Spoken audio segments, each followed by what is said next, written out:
இன்னைக்கு நம்ம ஈஸியான முறையில் சாதம் கிளறதுக்கு ஒரு தேங்காய் பூ டிஷ் பார்ப்போம். இதுக்கு எண்ணெய் காஞ்சிருச்சு, கடுகு தாளிச்சிடலாம். சிறுபருப்பு சேர்த்துக்கோங்க, ஒரு கைப்பிடி. சிறுபருப்பில் பாதி கடலைப்பருப்பு சேர்த்துக்கோங்க. இந்த பருப்பு ரெண்டும் நல்லா ப்ரௌன் கலரில் வரணும். இந்த பருப்பு வந்து எவ்வளோ வேணுமோ நீங்கள் போட்டுக்கலாம். அது நம்மளுக்கு சாப்பிடும்போது கடிக்க வரும்போது ரொம்ப டேஸ்டியாக இருக்கும். இப்போ நல்லா ப்ரௌன் ஆகிடுச்சு. ஒன்று போட்டுக்கலாம். சில்லி பவுடர் சேர்த்துக்கலாம். தேவையான அளவு சால்ட்டு சேர்த்துக்கலாம். இது ஒரு 5 நிமிஷம் கூட ஆகாது.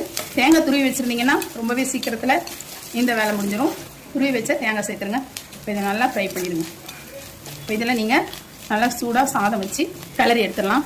இப்போ சாதம் போட்டுக்கலாம். அதில் கருவேப்பிலை தூவிடலாம். இப்போ சூப்பரான சாதம் ரெடி. இதே மாதிரி செஞ்சு பாருங்கள், ரொம்பவே சூப்பராக இருக்கும். நல்லா கிளறி விட்டுருங்க. இது அப்படியே நீங்கள் டிஃபன் பாக்ஸில் அடிச்சிடலாம். அந்தளவுக்கு ரொம்ப டேஸ்டியாக ஈஸியாக வேலை முடிஞ்சிடும். இதே மெத்தடில் செஞ்சு பாருங்கள்.